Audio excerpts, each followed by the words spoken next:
அருட்பெருஞ்சோதி அருட்பெருஞ்சோதி தனிப்பெரும் கருணை அருட்பெருஞ்சோதி. எல்லா உயிர்களும் இன்புற்று வாழ்க, வள்ளல் மலரடி வாழ்க வாழ்க, கொல்லா விரதம் குவளை எல்லாம் ஓங்குக, நல்லோர் நினைத்த நலம் பெறுக, நன்றி நினைத்த எல்லோரும் வாழ்க இசைந்து. உலக மக்களே, அறிவார்ந்த அன்பர்களே, ஆண்மைநேய ஒருமைப்பாடுடைய அன்பர்களே, அருட்பெருஞ்சோதி ஆண்டவருடைய திருவிளையாடலை பார்த்து கொண்டிருக்கிறோம்.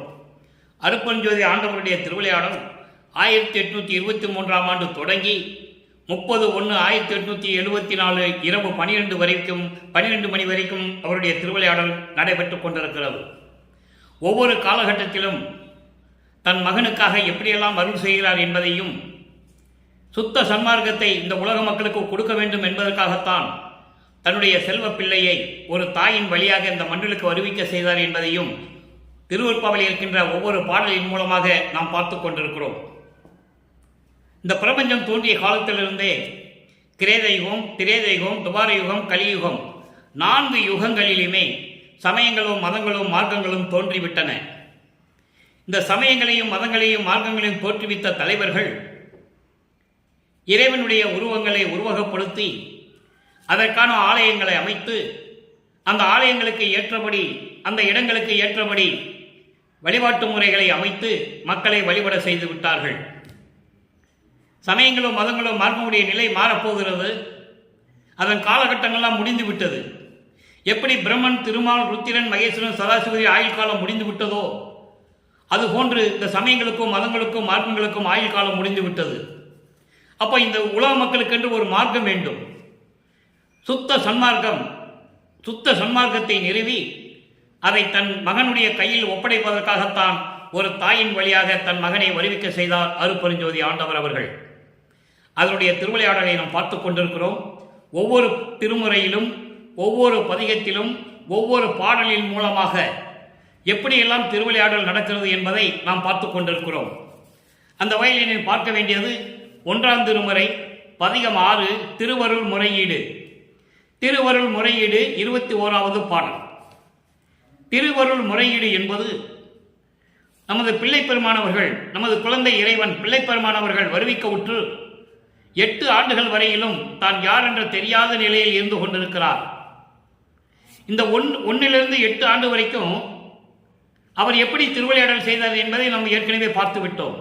ஒரு தாயின் கருவறையிலே இருக்கும்போது ஒளிகாட்டியது, தாயின் கருவறையிலே தன் மகன் பசி என்று சொல்லும்போது அங்கே கருவறையிலே அருளமுதம் கொடுத்தது, தென்றல் காற்று வீசியது, அதன் பிறகு சிதம்பரத்திலே சிதம்பர ரகசியத்தை காட்டியது, வெட்ட வெளியாக காட்டியது. இதெல்லாம் பாடலின் மூலமாக நாம் பார்த்து விட்டோம். இப்போ 9வது ஆண்டிலிருந்து வருவிக்க பெற்ற 9வது ஆண்டில் அருட்பெருஞ்சோதி ஆண்டவர் தன் மகனை ஆட்கொள்ளுகிறார். ஆட்கொண்ட பிறகு இறைவனால் வருவிக்க உற்றவன் என்ற நிலை மட்டும் அவருக்கு தெரிகிறது. மற்றதெல்லாம் மறைப்பு நிலையில் இருந்து கொண்டிருக்கிறது. அந்த காலகட்டங்களில் சமயங்களும் மதங்களும் மார்க்கங்களும் சூழ்ந்திருந்த நேரங்களில் நமது பிள்ளை பெருமானவர்கள் திருவொற்றியூரிலே எப்படி மனநிலையை உருப்படுத்துகிறார் என்பதையும், இறைவனை எப்படி உருவகப்படுத்துகிறார் என்பதையும், அதன் பிறகு இது 3 திருமுறைகளுக்கும் நடந்து கொண்டிருக்கிறது. 4ஆம் திருமுறையிலே எப்படி அருளை பெற்றுக்கொண்டார், ஏமசித்தியை பெற்றுக்கொண்டார் என்பதையும், அதன் பிறகு சுத்த சன்மார்க்கத்தை பெற்ற பிறகு இறைவனுடைய திருவிளையாடல் எப்படி நடந்து கொண்டிருக்கிறது என்பதையும் படிப்படியாக ஒவ்வொரு பாடலின் மூலமாக நாம் பார்த்து கொண்டிருக்கிறோம். ஒரே நாளில் சொல்ல முடியாது. இறைவனுடைய திருவிளையாடலை 4 வருஷம் சொல்லணும். அப்போ படிப்படியாக நாம் பார்த்து கொண்டிருக்கிறோம். இப்போ திருவருள் முறையீடு. நமது பிள்ளை பெருமானவர்கள் வருவிக்க உற்று இறைவனால் வருவிக்க பிறகு அவருடைய மனம் ஒரு நிலையில் இல்லை. மனம் அலைபாய்ந்து கொண்டிருக்கிறது. இறைவனால் வருவிக்க உற்றமே என்ற நிலை தவிர அவருக்கு எந்த விதமான நிலையும் தெரியாது. அந்த நிலையில் இறைவனிடம் முறையீடு செய்கிறார். 1ஆம் திருமுறை பதிகம் 6 திருவருள் முறையீடு 21வது பாடல். பாடலை நல்லா கவனிங்க. அருள் அறியா சிறு தேவர் தம்மை அடுத்தவர்களுக்கு இருள் அறியா விளக்கு என்றாலும் நெஞ்சம் இறங்குகின்றார். உலகியல் நடக்கிறது அப்படி அப்பட்டமா சொல்றார். உண்மையை உள்ளபடி விளக்கி கொண்டிருக்கிறார் நமது பிள்ளை பெருமானவர்கள். மருளறியா பெரும் தேவே நிந்தன் அடி வந்து அடுத்தேன், தெருளறியா சிறியேன் ஆயினும் செய்க சீர் அருளே. என்னை நீ வருவிக்க உற்று என்னை ஆட்கொண்டாய், அதன் பிறகு நீ என்னிடம் வரவில்லை. அப்படி அந்த நிலையில முறையீடு செய்கிறார். நல்லா கவனிச்சிக்கணும். அப்போ நமது பிள்ளை பெருமானவர்கள், குழந்தை இறைவன் அவர்கள் திருநீறு பூசி கொண்டிருக்கிறார், உத்திராட்சம் போட்டுக் கொண்டிருக்கிறார், கடுக்கான் போட்டுக் கொண்டிருக்கிறார், சமயங்களிலும் மதங்களிலும் மார்க்கங்களில் வழிபட்டு கொண்டு இருக்கிறார். என இறைவன் இருக்க செய்கிறார். அதன் பிறகு மகன் வாயாலே இதெல்லாம் தேவையில்லை என்று சொல்ல வேண்டும். சுத்த சன்மார்க்கத்தை கொடுத்த பிறகு இந்த நிலையில் இருக்கும்போது முறையீடு செய்கிறார். அதாவது அருள் என்றால் என்னென்றே தெரியாத சிறு தேவர்கள். சிறு தேவர்கள் என்பது இறைவனை தவிர மற்றவர்கள் சிறு தேவர்கள். அவர்கள் கூட அவர்களை வணங்குகின்றவர்களுக்கு கூட நெஞ்சம் இறங்குகின்றார்கள். உலகையில் சொல்லுவாங்கல்ல, நான் இந்த கோயிலுக்கு போனேன், நேர்த்தி கடன் போட்டேன், அதனால இது சரியாயிடுச்சு அப்படிலாம் சொல்லுவாங்க. அந்த நிலையை இங்கே விளக்குகிறார். சிறு தெய்வங்கள், சிறு தேவர்கள் என்று சொல்லுகிறார். அருள் அறியா சிறு தேவர்களை வணங்குகிறவர்களுக்கு இருளழியா விளக்கு என்றாலும் கூட, அறியாமையில் இருந்து கொண்டிருந்தாலும் கூட, அவர்களுடைய நிகழ்வுக்கு, அவருடைய வணக்கத்திற்கு, வணங்குகின்ற தன்மைக்கு கூட இவர்கள் நெஞ்சம் இறங்குகின்றார்கள். ஆனால் மாயைகள் மயக்கங்கள் இல்லா இறைவன் நீ பெரும் தேவே, மருளறியா பெரும் தேவே என்று சொல்கிறார். மருள் என்பது மாயைகள், மயக்கங்கள், உலக விடயங்கள், மண்ணாசை, பெண்ணாசை, பொன்னாசை போன்ற ஆசைகள் இல்லாதது. அப்படி அந்த நிலையில் இருக்கின்ற பெரும் கடவுளே, இந்த அடி வந்து அடுத்தேன், உன்னுடைய திருவடியை வந்து நான் சேர்ந்திருக்கிறேன். தெருளறியா சிறியேனாயினும் எனக்கு அருள் பக்குவம் இல்லாட்டாலும் கூட எனக்கு விரைவில் வந்து அருளை கொடுக்க வேண்டும், புகழோடு சிறப்போடு எனக்கு அருளை கொடுக்க வேண்டும் என்று சொல்லுகிறார். இப்போ இதனுடைய விளக்கம் தொடர்ச்சியாக சொல்றேன் பாருங்க. அருளை அறியாத சிறு தேவர்களை வணங்குகின்றவர்களுக்கு அவர்கள் அறியாமையில் இருக்கின்றார்கள் என்றாலும் கூட, தீய செயல்களை செய்து கொண்டிருக்கின்றாலும் கூட, அந்த தேவர்கள் எல்லாம் மனம் இறங்குகின்றார்கள். தன்னை வணங்குகின்றவர்களை பார்த்து மனம் இறங்குகின்றார்கள். அவர்கள் தீயவர்களாக இருந்தாலும் சரி, அறியாமையில் இருந்தாலும் சரி, அவர்களுடைய வணக்கத்திற்கு, வழிபாட்டிற்கு மனம் இறங்குகின்றார்கள். ஆனால் மாயைகள் அறியாத பெரும் கடவுள் நீ, நான் உன் திருவடியை தேடி வந்து கொண்டிருக்கிறேன், உன்னுடைய திருவடியை தேடி வந்திருக்கிறேன், வந்து சேர்ந்திருக்கிறேன். அருள் பக்குவமானவன் இல்லை என்றாலும் கூட எனக்கு விரைவில் வந்து அருளை கொடுக்க வேண்டும், சிறப்போடு எனக்கு அருளை கொடுக்க வேண்டும் என்று சொல்லி இந்த பாடலிலே முறையீடு செய்கிறார். இப்போ இந்த நிலையில் இருக்கும்போது நமது பிள்ளை பெருமான் அவர்களுக்கு 9வது ஆண்டு. அவருக்கு வயது இல்லை, நான் ஏற்கனவே கூறியிருக்கிறேன். ஒவ்வொரு யுகத்திலேயும் வல்லற்பெருமான் இருந்தவர்கள். ஊழிதோறும் ஊழி உளவினும் அழியா உடம்பை அளித்தனன் என்று சொல்லுவார். ஊழிதோறும் ஊழி உயிர்தழைத்து ஓங்கினேன் என்று சொல்லுவார். அகவலிலே கூட நீங்க படிச்சிருக்கலாம். ஊழிதோறும் ஊழி உளப்பராது ஓங்கி வாலி என்று எனக்கு வைத்த நன்னிதியை என்று சொல்லுவார். ஆக அந்த நிலையில் இருந்தவர் வள்ளற்பெருமான். இப்போ அந்த நிலைகளில் இருக்கும்போது இந்த 9வது ஆண்டிலே அவருக்கு எந்த நிலையும் தெரியாது. படிப்படியாக அருளை கொடுக்கிறார், அதை பார்த்து கொண்டிருக்கிறோம். 9வது ஆண்டிலிருந்து 12 ஆண்டுகள் வரைக்கும் இந்த இடைப்பட்ட 3 ஆண்டுகள் இருக்கிறதே, அவர் பட்ட துன்பத்தை, மன துயரத்தை பாடலின் மூலமாக நமக்கு விளக்கி இருக்கிறார்கள். அதை நாம் பார்த்து கொண்டிருக்கிறோம். 12வது ஆண்டு தொடங்கி 32 ஆண்டுகள் வரையிலும் 4வது எட்டில் இருக்கும்போது 4 32. அப்போ அந்த 20 ஆண்டுகள் இடையில் எப்படி அருளை கொடுக்கிறார் என்பதையும் நாம் பார்த்து கொண்டிருக்கிறோம். இப்போ திருவருள் முறையீடு முடிஞ்சது. 2ஆம் திருமுறைக்கு வரும். 2ஆம் திருமுறைக்கு வரும்போது அவருடைய உள்ளம் அலை பாய்ந்து கொண்டிருக்கிறது. மனம் ஒரு நிலையில் இல்லை. அப்போ மனத்திடம் என்ன சொல்லுகிறார்? திருவொற்றியூருக்கு போகலாம் வா என்று சொல்லுகிறார். அதனுடைய விளக்கம் என்ன? அருள்நாம விளக்கம். அருள்நாம விளக்கம் 10வது பாடம். நம்ம ஏற்கனவே புண்ணிய விளக்கம் பார்த்தோம். அதுல திருநூறு பூசு மனமே உன் மனதை அடங்கிவிடும் என்று சொல்லுவார். 10 பாடல்களிலே பார்த்தோம். இப்போ மனதிடம் என்ன சொல்லுகிறார்? படிப்படியாக நீங்க பார்த்தீங்கன்னா, கவனிச்சீங்கன்னா, படிப்படியாக அவர் முன்னேற்றத்தை நீங்க காணலாம்.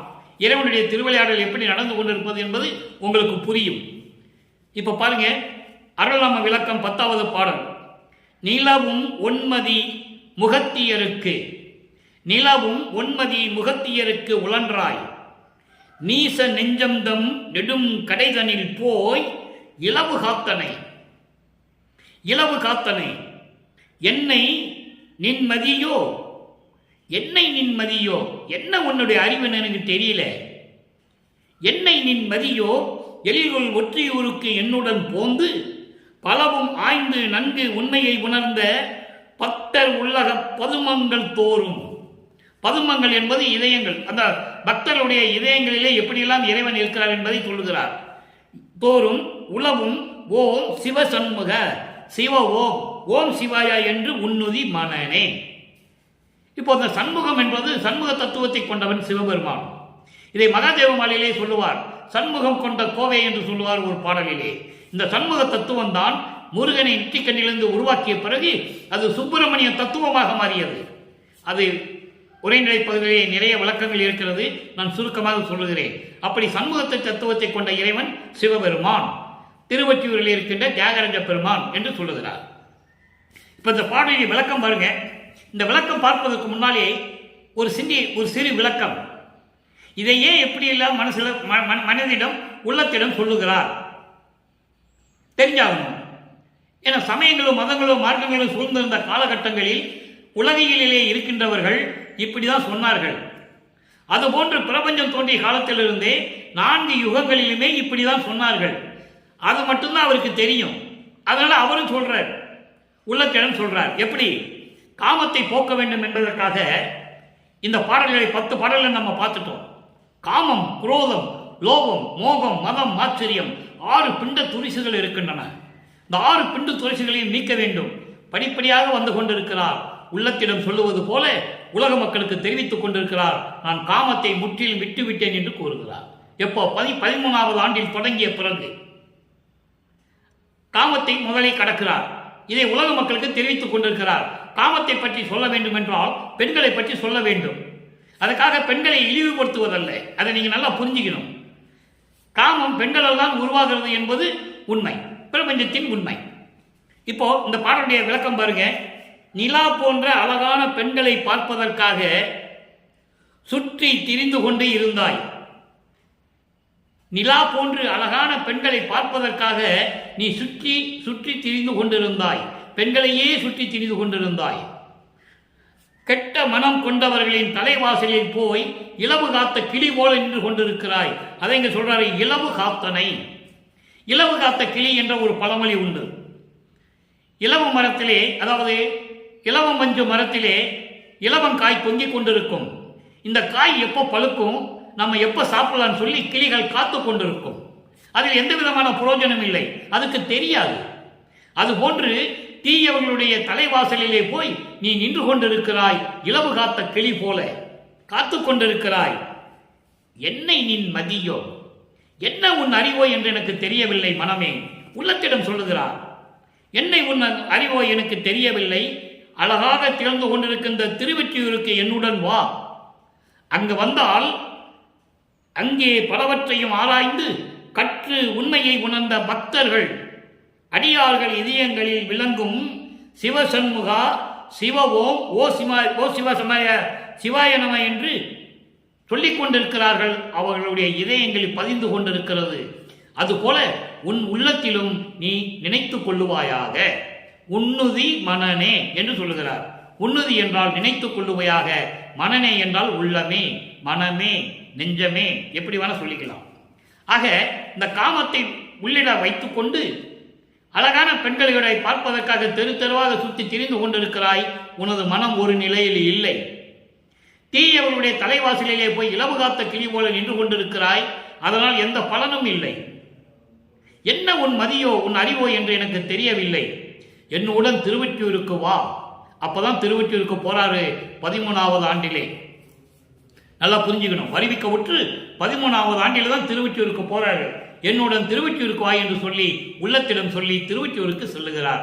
அங்க போனோம்னா பல நூல்களை கற்று ஆராய்ந்த அறிஞர்கள் எல்லாம் இறைவனை பற்றி ஓம் சிவசண்முக, ஓம் சிவாய, சிவாய ஓம் என்றெல்லாம் சொல்லிக் கொண்டிருப்பார்கள். அதே போன்று நீயும் உள்ளத்தில் நினைந்து கொண்டு, உள்ளத்தில் நினைத்து கொண்டு மேம்பட வழியை பாரு. மேல்நிலைக்கு நீ போக வேண்டும் மனமே. ஆகவே நீயும் நினைத்துக்கொள் என்று சொல்லி இந்த பாடலை நமக்கு அருளியிருக்கிறார்கள். அடுத்த நிலை பாருங்க, மூணாவது திருமுறை. மூணாவது திருமுறையிலே பதிகம் 3 இரங்கல் மாலை. பதிகம் 3 இரங்கல் மாலையில 11வது பாடல். ஒவ்வொரு பாடலாம் நம்ம பார்த்துட்டு இருக்கோம். எப்படி இறைவனுடைய திருவிளையாடல் தொடர்ந்து கொண்டிருக்கிறது, எப்படி தொடர்ச்சியாக வந்து கொண்டிருக்கிறது என்பதை பாடலின் மூலமாக பார்த்து கொண்டிருக்கிறோம். இரங்கல் மாலை உருவாகும் போது நமது பிள்ளைப்பெருமானவர்களுக்கு மூவட்ட 24வது ஆண்டாகிறது. இந்த மண்ணுலக்கை வருவிக்க விட்டு 24 ஆண்டுகள் நடந்து விட்டன, முடிந்து விட்டன. அப்போ இரங்கல் மாலையில் என்ன சொல்கிறார் என்பதை நீங்கள் நல்லா கவனிக்கணும். இறைவனுடைய திருவிளையாடல் அங்கே என்ன நடக்கிறதுங்கிறதை நீங்கள் பார்க்கணும். 3ஆம் திருமுறை பதிகம் 3 இரங்கல் மாலை 11வது பாடல். உடுத்தும் அதலார், உடுத்தும் அதலார் ஒற்றியினார். ஒற்றியில் இருக்கின்ற திருவற்றில் இருக்கின்ற இறைவன் என்று சொல்லுகிறார். ஒற்றியினால் உலகம் புகழும் உத்தமனார். இறைவனை உருவகப்படுத்துகிறார். சமயங்களும் மதங்களும் மார்க்கங்களும் இந்த பிரபஞ்சம் தோன்றிய காலத்திலிருந்தே இறைவனை பல உருவங்களாக மக்களுக்கு தெரியப்படுத்தினார்கள், உருவங்களை அமைத்தார்கள். நடராஜன், தியாகராஜ பெருமான், மதுரையிலே சொக்கநாதன், சுந்தர மகாலிங்கம், பிச்சையாண்டி, இப்படி பல பெயர்களை அழைத்துக் கொண்டு அதற்கேற்றபடி ஆலயங்களை அமைத்து அதற்கேற்றபடி வழிபாட்டு முறைகளை அமைத்துக் கொடுத்தார்கள். மக்கள் வழிபட்டுக் கொண்டிருக்கிறார்கள். இந்த நிலைகள் மாற வேண்டும் என்பதற்காகத்தான் இறைவன் அருட்பெருஞ்சோதி ஆண்டவர் தன் மகனை திருவிளையாடல் செய்து இந்த மண்ணுலக்கே வருவிக்க செய்தார். இப்ப பாருங்க, தொடுத்து இங்கு எனக்கு மாலையிட்ட சுகமே அன்றி, நல்ல கவனியணும், என்னுடனே படுத்தும் அறியார். எனக்குரிய பரிவில் ஓர் எல்லளவும் கொடுத்தும் அறியார். மாவே என் குறையை எவருக்கு கூறுவேனே. இது பாடல். மாவே என்பது தோழி. உள்ளத்தை தோழியாக வர்ணனை செய்து இந்த பாடலை அருளியிருக்கிறார்கள். தன்னை தலைவியாகவும் இறைவனை தலைவனாகவும் உள்ளத்தை தோழியாகவும் வர்ணனை செய்து இந்த பாடலை நமக்கு அருளியிருக்கிறார்கள். காரணம், காதலை ஒரு பெண்ணை வைத்துக் கொண்டுதான் சொல்ல முடியும். ஒரு ஆணும் பெண்ணும் காதலிப்பது எவ்வளவு சுகமாக இருக்கும், அதனால் எவ்வளவு பிரச்சனைகள் வரும், எவ்வளவு கொடுமைகள் நடக்கும் என்பதை ஒவ்வொரு பாடலிலும் நமக்கு அருளியிருக்கிறார்கள். அப்போ இவர் தலைவி தலைவனுடைய வரவை எதிர்பார்த்து கொண்டிருக்கிறாள், வரவில்லை என்பதை இந்த பாடலில் கூறுகிறார். நல்ல கவனிங்க. உடுத்தும் அதலார், நெருப்பு போன்றவர், அக்னி போன்றவர், ஒற்றியினார், திருவற்றில் இருக்கின்ற இறைவன், உலகம் புகழும் உத்தமனார், உலகம் போற்றக்கூடிய உத்தமனார், தொடுத்து இங்கு எனக்கு மாலையிட்ட சுகமே அன்றி.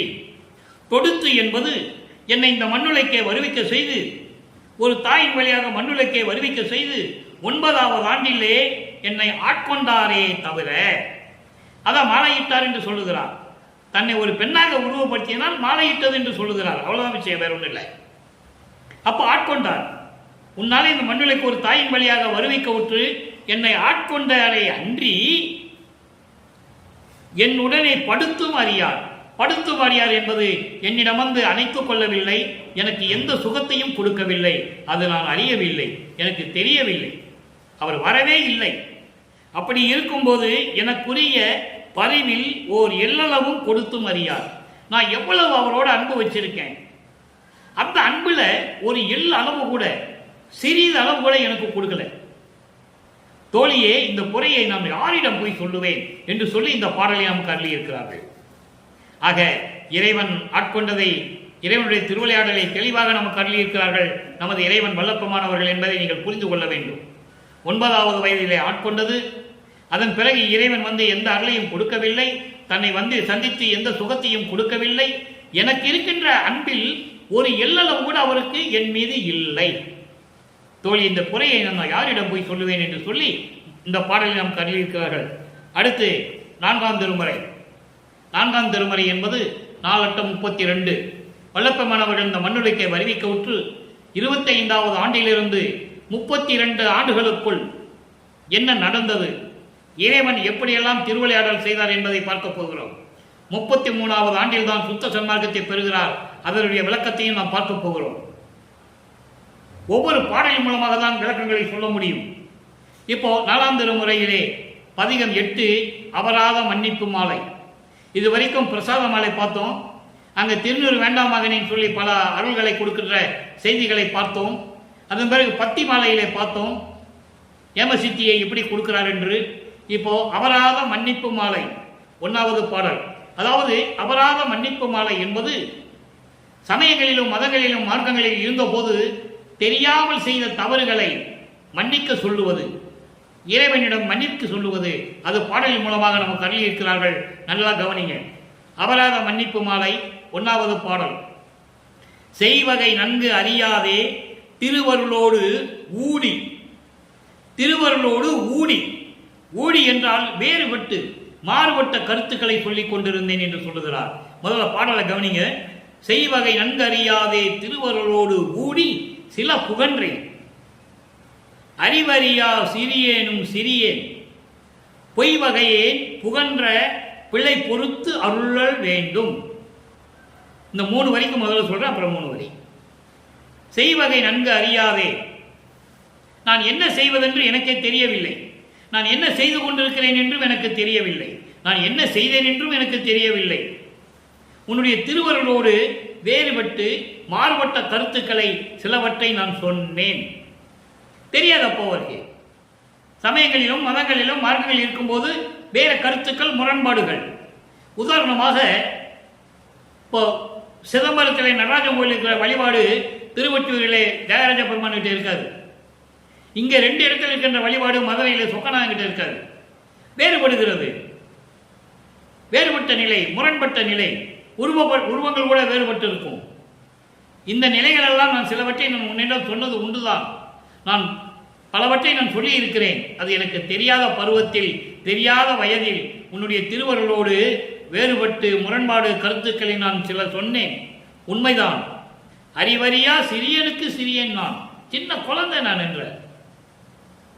உன்னால் அந்த மண்ணுக்கு வரிவிட்ட குழந்தை தானே, நான் மகன் தானே. அறிவறியா, அறிவில்லாத சின்ன சிறிய பிள்ளை நான், உன்னுடைய மகன் நான். பொய் வகையேன் புகன்ற பிழையெல்லாம் பொறுத்து, நான் எப்படியெல்லாம் பொய் சொன்னேனோ அவற்றையெல்லாம் பொறுத்து மன்னித்து எனக்கு அருள வேண்டும். இது அபராத மன்னிப்பு மாலை. இறைவனிடம் தான் செய்த பிழைகளை எல்லாம் செய்தாரோ இல்லையோ இறைவனிடம் முறையீடு செய்து கொண்டிருக்கிறார்.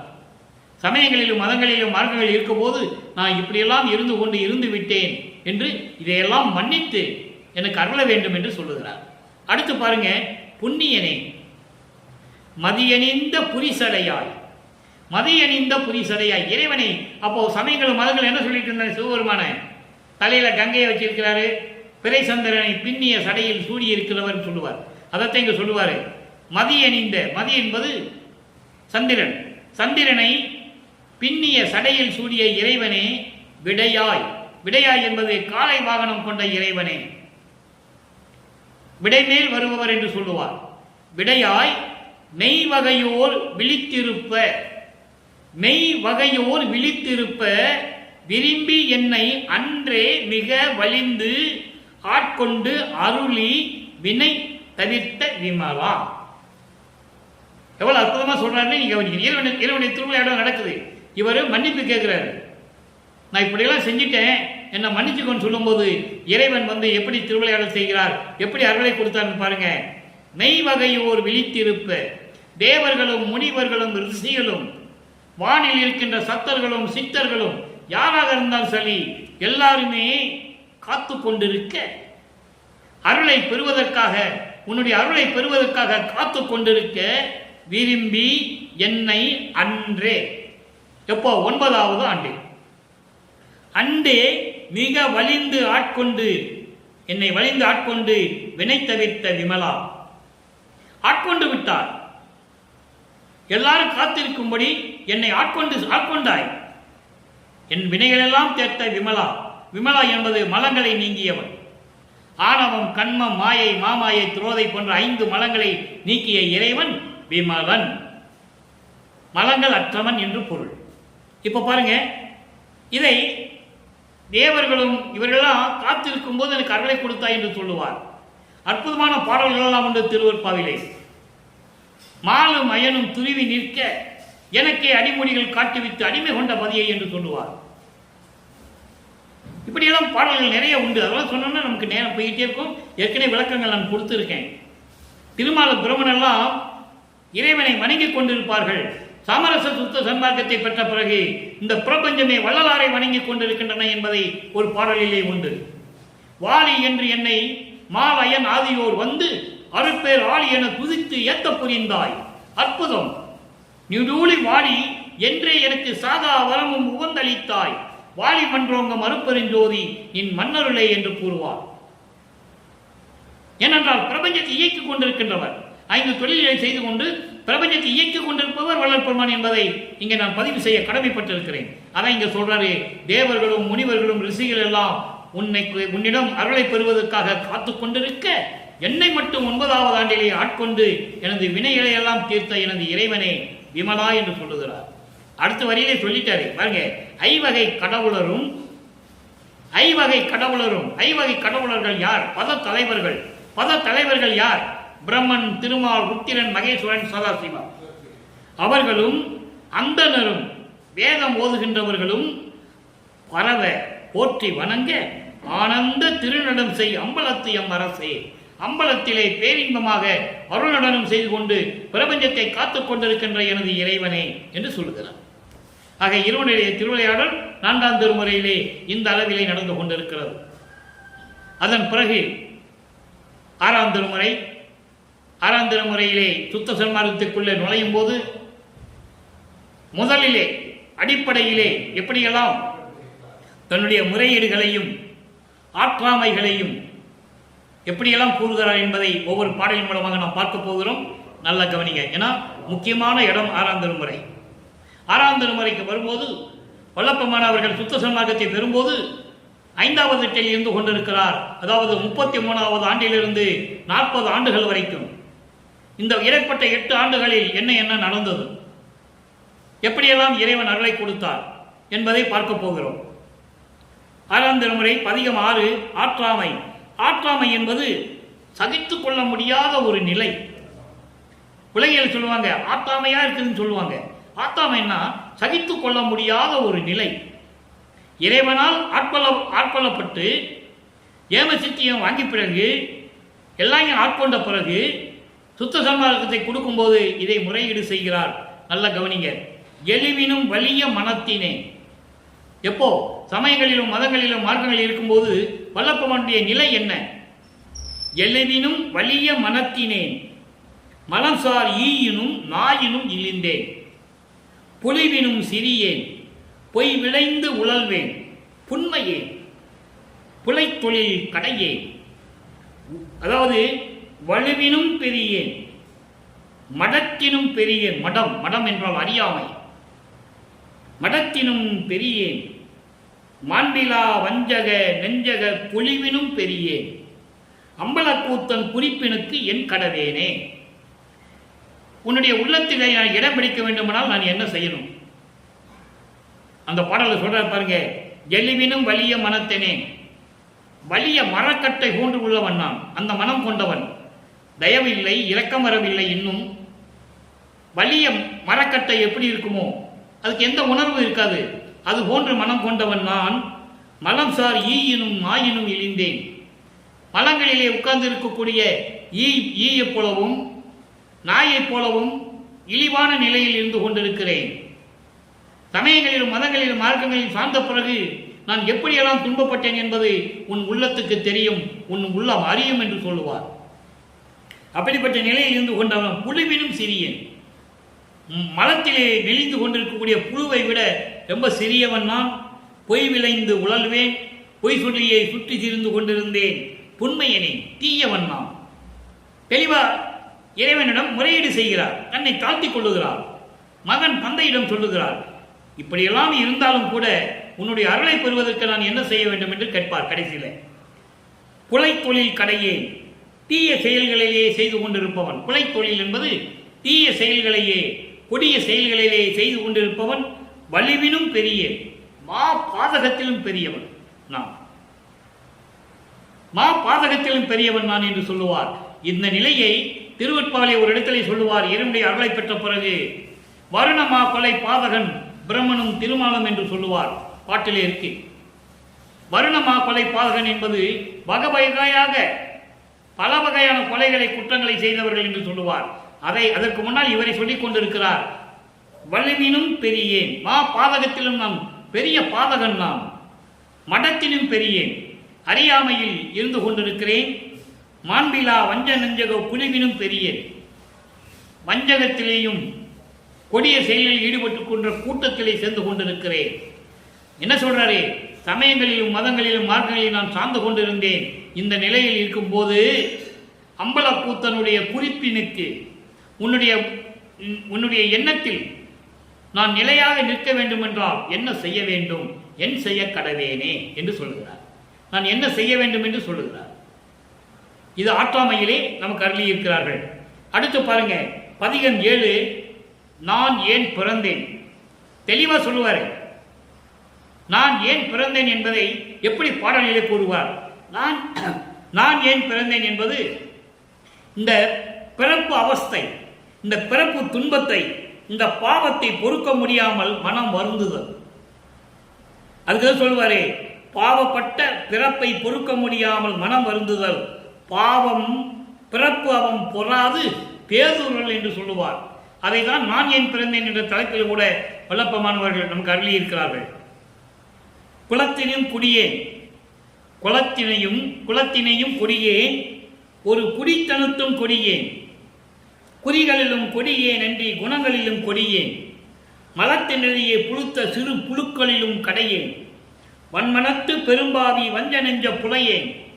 இப்படியெல்லாம் சொல்ல வைக்கிறாரு இறைவன். அதை நீங்க புரிஞ்சுக்கணும்.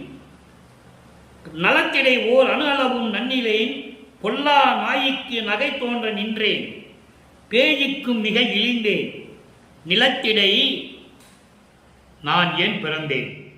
கேட்கிற, நீ ஏன் என்னை வருவிக்க செய்தாய்? நான் ஏன் பிறந்தேன்? இந்த மண்ணுலகிலே நான் ஏன் பிறந்தேன்? என் கருத்தை அறியேன், நிற்குணனே நடராஜ நிபுண மணி விளக்கே. நடராஜ நிபுண மணி விளக்குன்னு சொல்லும்போது உடனே நடராஜன் கிட்ட போயிடக்கூடாது. அது வேறு, அது சைவ சமயத்தை சேர்ந்த தலைவர்கள். இங்க நடராஜ நிபுணமணி என்பது நடனங்களுக்கெல்லாம் அரசாக திகழ்ந்து கொண்டிருக்கின்ற இறைவன் என்று பொருள். அவன் அருப்பெருஞ்சோதி, மணி விளக்கே, அருப்பெருஞ்சோதி என்று பொருள். இப்ப இந்த பாடலுடைய பொருள் பாருங்க. குலத்தினையும் கொடியேன், மனித குலத்திலும் நான் கொடியவன். அதோடு மட்டுமல்ல, உலகியல் வாழ்க்கையிலும் கொடியனாக இருந்து கொண்டிருக்கிறேன். அதான் ஒரு குடித்தனத்திலும் என்று சொல்லுகிறார். உலகியல் வாழ்க்கையிலும் கொடியனாக இருந்து கொண்டிருந்தேன். குறிகளிலும் கொடியேன், எண்ணங்களிலும் நான் கொடியவனாக இருந்தேன். புழுக்களிலும் குணங்களிலும் மலத்திடையே சுற்றித் திரிகின்ற சிறு புழுக்களை விட நான் கொடியவன். தன்னை தாழ்த்தி கொள்ளுகிறார். அப்போ நாய்க்கும் நகை தோன்று நின்றேன். நாய் கூட என்னை பார்த்து சிரிச்சிட்டு இருக்கு. தெருநாய் கூட சிரிக்கும் அளவிற்கு நான் நின்று கொண்டிருக்கிறேன். பேய்களை விட நான் கொடுமையானவன், இழிந்தவன். நிலத்திடை நான் ஏன் பிறந்தேன்? சொல்லு, ஏன் வருவிக்க செய்தாய்? உன் உள்ள குறிப்பை அறியேன், நின் கருத்தை அறியேன். நிற்குணனே, குணத்தில் சிறந்தவனே, நின் கருத்தை அறியேன், அருப்பெருஞ்சோதி ஆண்டவரே என்று சொல்லி இந்த பாடலை நமக்கு அறியிருக்கிறார்கள். அடுத்து பாருங்க, இப்படியெல்லாம் கேட்கிறார். என்னை ஏன் வருவிக்க செய்தாய் என்ற நிலையில் இப்படியெல்லாம் கேட்கிறார்.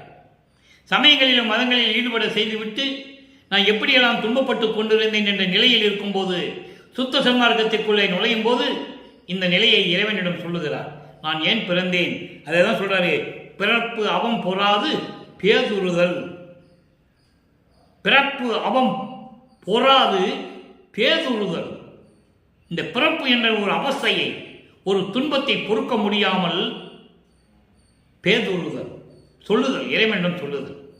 இப்போ தனித்திரங்களில் பாருங்க, 128வது பாடல். அடுத்த நிலை தொடர்கிறது, நிலை மாறுகிறது, ஆண்டுகள் உருண்டு ஓடுகின்றன. நிறைய பாடல்கள் இருக்கு. ஒவ்வொரு பாடல் குறித்து தான் ஒவ்வொரு பாடலை நம்ம சொல்ல முடியும்.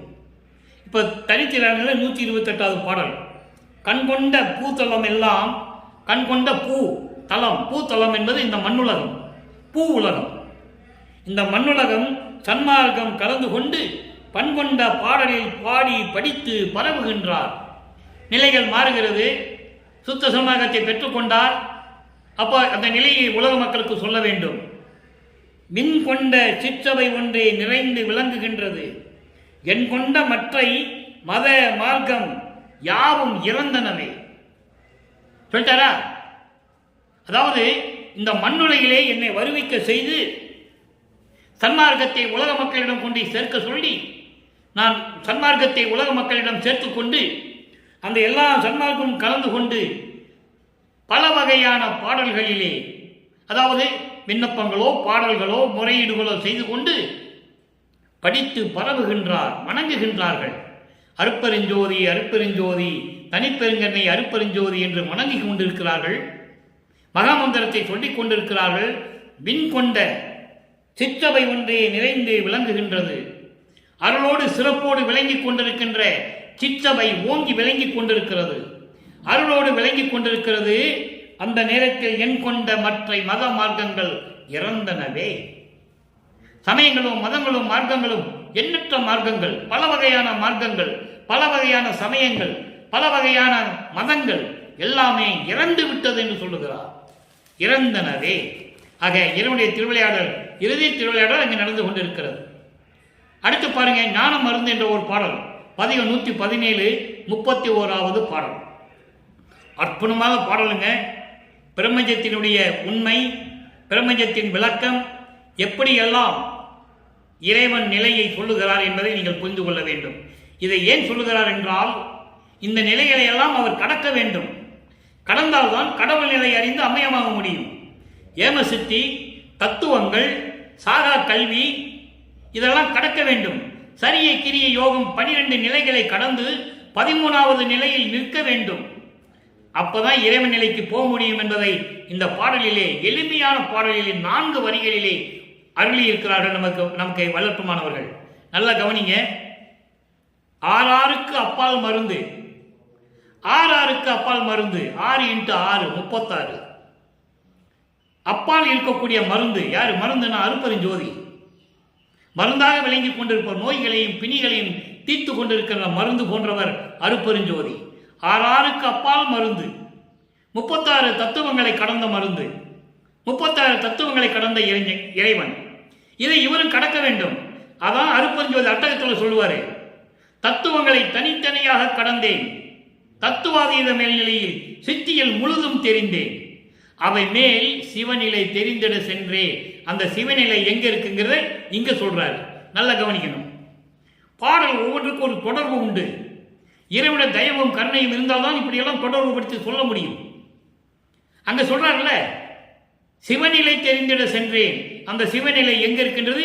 இந்த பாடலிலே ஒரு வரியில சொல்லுவார் பாருங்க. அப்புறத்து, அதாவது தத்துவங்களை கடந்த பிறகு, அதற்கு பிறகு அப்புறத்து ஈராருக்கு அப்பால் மருந்து. ஈராருக்கு அப்பால் மருந்து, ஈராருக்கு அப்பால் மருந்து என்பது 2 × 6 12. நல்லா கவனிக்கணும். 2 × 6 12. இந்த 12 நிலைகள் என்ன? சரிய கிரிய யோகம் முன்னாங்க 12 நிலைகள். அதற்கு மேலே இருக்கக்கூடிய இறைவன். அப்போ 13வது நிலை ஞான சரியை. அங்கதான் மரணமில்லா பெருவாழ்வு தொடங்குது. அங்கதான் சுத்த சன்மார்க்கம் தொடங்குது. பன்மார்க்கம் கடந்தை நின்று சின்னம்பிடி, 12 மேல் நின்று சின்னம்பிடி, சன்மார்க்கம் மார்க்கம் என்று சின்னம்பிடி, சத்தியம் செய்கின்றோம் என்று சின்னம்பிடி, சத்தியம் சொல்லுகின்றோம் என்று சின்னம்பிடி. சொல்லுகின்றோம்னா யாரு? அப்பாவும் மகனும், அருட்பெருஞ்சோதி ஆண்டவரும் அவருடைய மகன் வளர்ப்பு மகன் சத்தியம் பண்றாங்க. யாருக்கு? மக்களிடம். மக்கள் நம்புற நிலையிலே இல்லை. என காலம் காலமாக 4 யுகங்களிலுமே சமயங்களிலும் மதங்களிலும் மார்க்கங்களிலும் ஈடுபட்டுக் கொண்டிருந்தார்கள். அந்த நிலையை மாற்ற வேண்டும் என்பதற்காகத்தான் இந்த பாடலிலே மிகவும் எளிமையாக சொல்லுகிறார். ஈராருக்கு அப்பால் மருந்து. ஈரார் என்றால் 2 × 6 12. இந்த நிலைகளை கடந்து 13வது நிலையில் இருப்பதுதான் இறைவன் நிலை, கடவுள் நிலையை அறிந்து அம்மயமாத நிலை. அந்த நிலைக்கு இவர் சென்று கொண்டிருக்கிறார் என்பதை இந்த பாடல் மூலமாக நமக்கு அருளி இருக்கிறார்கள். ஏனென்றால் அருட்பெருஞ்சோதி ஆண்டவர் is equal to Vallal Peruman. 2 பேருமே ஒண்ணுதான். அந்த இறைவன் எப்படி இருக்கிறாரோ அதே மாதிரி இவர் இருக்கணும். அது மாதிரிதான் இந்த பாடல்கள் நமக்கு அருளி இருக்கிறாரே, அந்த நிலையில் நான் இருந்து கொண்டிருக்கிறேன். அடுத்து சொல்ற பாருங்க, ஈறு ஆதி இல்லா மருந்து, முடிவும் முதலும் இல்லாத மருந்து இறைவன். அதான் சொல்வாரு, ஆதியும் அந்தமில்லா அருட்பெருஞ்சோதி என்று சொல்லுவார். ஒரு தாயை வயிற்றில் முளைக்காத இறைவன் என்று சொல்லுவார். ரொம்ப அற்புதமா இருக்கும் பாடல்கள் எல்லாம். அப்படியெல்லாம் இறைவனுடைய திருவிளையாடல் நடந்து கொண்டிருக்கிறது. அதுக்கப்புறம் சொல்வார் பாருங்க, என்னை எல்லாம் செய்ய செய்த இன்பம் அருந்து. என்னை எல்லாம் செய்ய செய்த இன்பம் அருந்து. எவ்வளவு அற்புதமான விளக்கம் இதற்கு தெரியுமா? அங்க பாருங்க, இறைவனால் வருவிக்க உற்றவன் அவரை வருவிக்க உற்று ஆண்டு கொண்ட பிறகு இறைவனுடைய நிலை தெரியாமல் மனம் அலைவாய்ந்து கொண்டிருக்கிறது. இந்த காலகட்டங்களில் 3 திருமுறைகளும் உருவாகிறது. 4ஆம் திருமுறையிலே ஏமி சித்தியை பெற்றுக்கொண்டார். இனிமேல் திருநூறு தேவையில்லை என்ற நிலையை உலக மக்களுக்கு தெரிவித்தார். அதன் பிறகு 6ஆம் திருமுறையிலே எவ்வளவோ விளக்கங்களை நாம் பார்த்தோம்.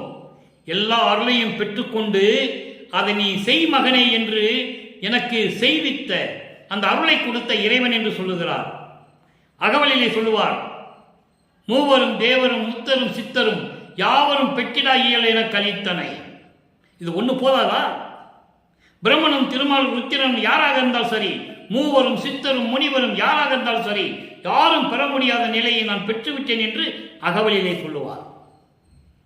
சாவா நிலை இது தந்தனம் உனக்கே ஆவா என அருளி அருப்பெருஞ்சோதி என்று சொல்லுவார். ஆக இப்படியெல்லாம் எல்லா அருளையும் கொடுத்து முத்தேகத்தையும் கொடுத்து தத்துவங்களை கடக்க செய்து அந்தங்களை கடக்க செய்து சரியை கிரியை யோகம் என்ற 12 நிலைகளையும் கடக்க செய்து ஞான சரியிலே உட்கார வைத்து கடைசியிலே கடவுள் நிலை அமிர்தமாக நிலையை தன் மகனுக்கு கொண்டு சென்று தன் மகனை கொண்டு சென்று எல்லா அருளையும் கொடுத்து எனக்கு என்னை பிரபஞ்சத்தை இயக்குவாயாக என்று சொன்ன இறைவனே, அப்படிப்பட்ட இறைவன் அருப்பெருஞ்சோதி என்று சொல்லுகிறார். என்னை எல்லாம் செய்ய செய்த இன்பம் அருந்து. செய்த இன்பம் அருந்து என்றால் என்ன? வருவிக்க செய்து, ஒரு தாயின் வழியாக இந்த மண்ணுலைக்க வருவிக்க செய்து, அதன் பிறகு சுத்த சன்மார்க்கத்தை கொடுத்து, அதற்கு முன்னால் சமயங்களிலும் மதங்களிலும் மார்க்கங்களிலும் இருக்க செய்து, அதன் பிறகு இதெல்லாம் பொய் என்று சொல்லி சுத்த சன்மார்க்கத்தை கொடுத்து, எல்லா தொழில்களையும் பிரபஞ்சத்தை இயக்கக்கூடிய அருளாற்றலையும் கொடுத்து, எனக்கு செய் மகனே என்று என்னை வருவிக்க செய்த இறைவனே அருப்பெருஞ்சோதியை என்று சொல்லுகிறார். எவ்வளவு அருமையான ஒரு இறைவனுடைய திருவிளையாடலை எளிமையாக ஒரே வரியில் சொல்லுகிறார் என்பதை நீங்கள் புரிந்து கொள்ள வேண்டும். அப்படிப்பட்ட நிலையில் வருவிக்க உற்றவர் வல்லற்பமானவர்கள். வல்லற்பமானவர்கள் வருவிக்க உற்று இந்த மண்ணுலைக்கு 202 ஆண்டுகள் ஆகிவிட்டன.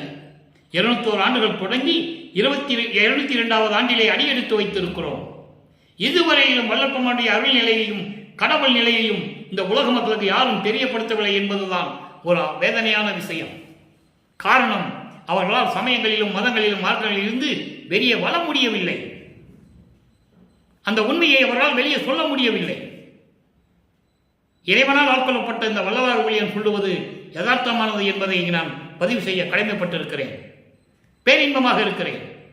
எனவே உலக மக்களே, இப்படிப்பட்ட நிலையில் இருக்கின்ற இறைவனை சுத்த சன்மார்க்கத்தில் இணைந்து உருவ வழிபாடு இல்லாமலும் சமயங்களிலும் மதங்களிலும் மார்க்கங்களில் சூழப்பட்ட சங்கற்ப விகற்பங்களை எல்லாம் நீக்கி கொலையும் புலையும் தவிர்த்து உயிர்களை கொலை செய்வது, அந்த பிண்டத்தை அந்த மாமிசத்தை உணவாக எடுத்துக்கொள்ளுவது, இந்த நிலைகளெல்லாம் மாறி சுத்த சைவ நெறியில் இருந்து கொண்டு இறைவனை வணங்கி இறைவனுடைய அருளை பெற்றுக்கொண்டு இறைவனுடைய செல்வங்களை எல்லாம் பெற்றுக்கொண்டு இந்த வையகத்திலே நீங்கள் வாழ்ந்து நோயற்ற வாழ்வில் நீங்கள் வாழ வேண்டும் என்று இறைவனுடைய தயவோடையும் கருணையோடையும் வாழ்த்தி இந்த வள்ளலார் ஊழியன் விடைபெறுகிறேன். மீண்டும் நாளை சந்திப்போம். அருப்பெருஞ்சோதி ஆண்டவருடைய திருவிளையாடல் தொடர்கிறது.